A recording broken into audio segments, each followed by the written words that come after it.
Hello everyone. Yeah, so today we'll be seeing about response evaluation in oncology. So as we all know, cancer is becoming a huge burden in the current world. The 50 to 60% of the radiologist workload is becoming more into oncology, diagnosis and follow-up. So both forms like equal pillars of onco-radiology. So today we'll be seeing about response evaluation in oncoimaging.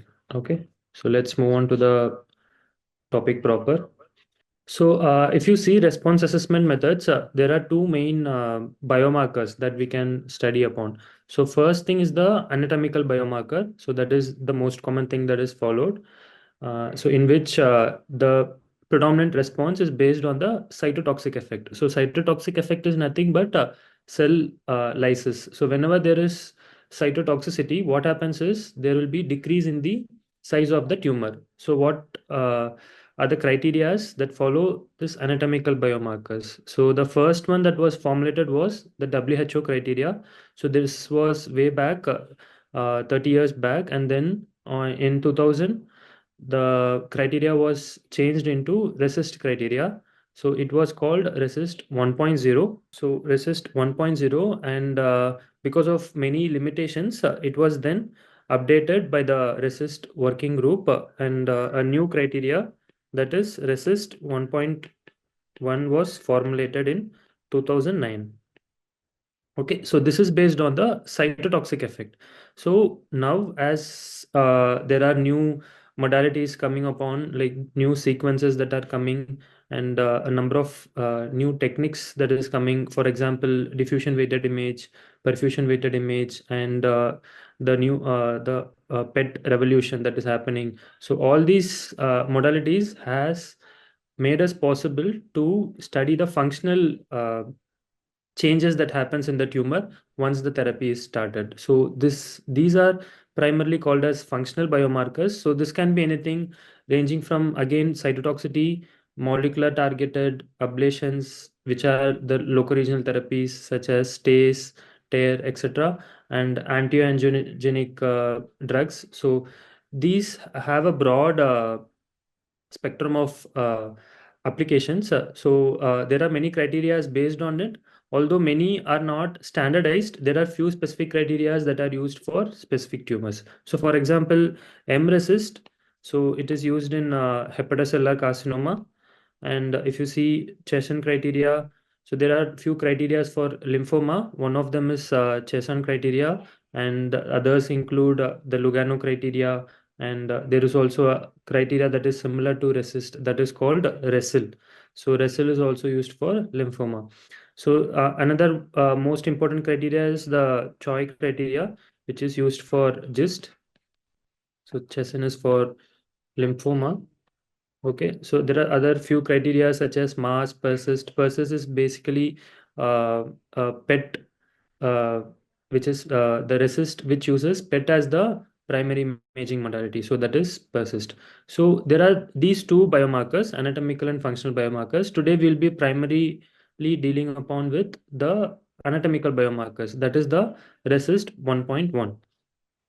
Okay, so there is no need of knowing all the details about the previous editions, such as WHO criteria, RECIST 1.0 criteria. So the one that is practically used is RECIST 1.1. Okay, so this will be useful both during residency and also out of residency in practice. So this is the criteria that is used. So you just need to know the main changes, that is at least for the theory exams. So what is the main changes from Resist 1.0, or mostly they might ask in Viva. But other than that, there is no need of knowing WHO criteria or the Resist 1.0 criteria. If at all you are interested, you can obviously go and study. So today we'll be dealing with RECIST 1.1. So what is RECIST? RECIST is nothing but response evaluation criteria in solid tumors. So this is mainly for the solid tumors. It can be used anywhere in the body from head to toe.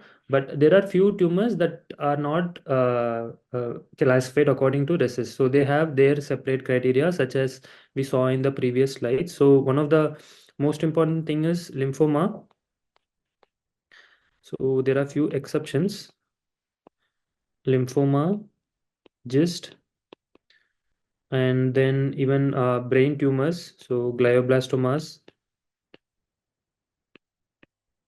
Okay, and also like in renal cell carcinoma. So what is the basis? So basically, one thing is they behave differently based on the therapy that is given compared to other solid tumors. So the studies which have been uh, taken in these cancers, so they have aligned a separate classification and separate response criteria for these tumors. So they are separately studied. So yeah, except these tumors, most of the tumors, they follow this RECIST 1.1 criteria. Okay. So what are the steps that we need to use RECIST 1.1? So first thing is we need to check whether the study is compatible with the RECIST guidelines or not. Okay. So whether any modality that is used is compatible with the guidelines that is provided. So which we'll be seeing in the coming slides. Next, we need to identify the measurable lesions. So what are measurable lesions and what are non-measurable lesions? So that is the next step. So after that, once measurable and non-measurable lesions are identified, then we need to choose the target lesions, because there can be like even 20-30 measurable lesions if it's a disseminated disease. So we need to identify what are the target lesions. And then once the target lesions are identified, then we'll calculate the tumor burden. So for tumor burden, sum of longest diameters is used. Okay. So in RECIST, we need to remember that longest diameter is the goal. So we always have to measure the longest diameter. So what is the exception? So exception is in lymph nodes. Okay. So there are few unique exceptions that we'll be studying along with the steps that we see in the coming slides. So next we need to measure the sum of longest diameter, which gives the measure of tumor burden. So then after finishing the target lesions, then we need to look whether there are any non-target lesions. So once non-target lesions are identified, so mainly non-target lesions, we just say yes or no. Okay. So after this, we need to categorize the disease response. So the first, from identifying the study compatibility with non-target lesions, this is followed in the baseline scan. Okay, so once the patient comes for a follow-up study for a reassessment, then we have to categorize the disease response. This is the additional criteria that we need to provide in the follow-up or the reassessment scan. Okay, so now let us see step by step. So what are like we need to know and what are we need to mention in the report. So first, let's see the imaging considerations. So we have a lot of modalities, right? So radiology starts from radiographs, CT, MR, ultrasound, and now PET CT, like the combined PET CT, PET MR. So there are a lot of modalities. So what can be used in RECIST?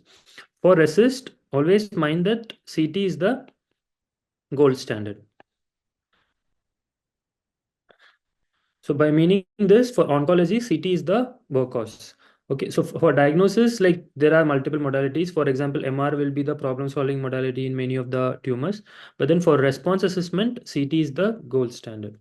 Okay, so at least for now, because as modalities emerge, then obviously it might change depending upon the tumors. So first, chest X-ray. Chest X-ray is generally avoided, so it can be used in resource poor settings if it is a single large lesion surrounded by pulmonary parenchyma on all four sides.